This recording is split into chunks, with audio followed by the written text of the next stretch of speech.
C'est pour ça qu'il faut que vous compreniez bien que quand je dis que je veux qu'on sorte des traités européens, ce n'est pas une affaire idéologique au sens où j'aurais un a priori contre ceci ou contre cela.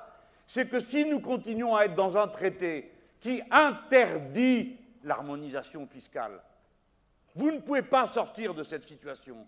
Si vous restez dans le cadre d'un traité qui interdit l'harmonisation sociale, vous aurez le système généralisé des délocalisations d'un pays vers l'autre. Je vous l'ai dit tout à l'heure, une délocalisation sur deux se fait à l'intérieur de l'Europe. Et les travailleurs détachés, ce n'est pas leur personne qui est en cause, c'est le statut qui est le leur. Fait que vous venez dans un autre pays, vous travaillez, vous êtes payé aux conditions, vous cotisez, vos cotisations sociales sont celles du pays d'origine. Notre système va mourir si nous laissons faire.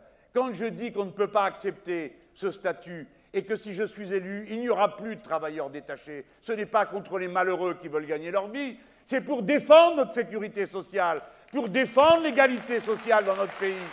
On ne peut pas faire autrement. Écoutez-moi, je vais vous apprendre quelque chose. Un grand nombre de travailleurs détachés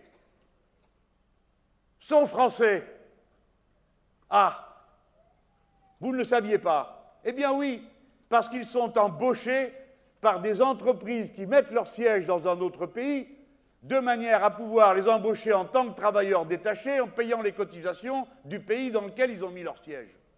Alors, ce bazar est sans limite. À un moment donné, il faut dire « Non, ça suffit, stop, ça ne se fera pas. Ça ne se fera pas, ça s'arrêtera, je ne le permettrai pas. » Ah, il ne faut pas que je crie, hein. Après, ils me font des photos en gros plan. Et ils les passent à la télé. Et ils disent, il est tellement agressif, cet homme. Mais oui, j'ai l'impression qu'on ne se fâche pas tous pour les mêmes choses, hein. Alors, comme c'était... Merci, il y en a qui me comprennent ce que je subis.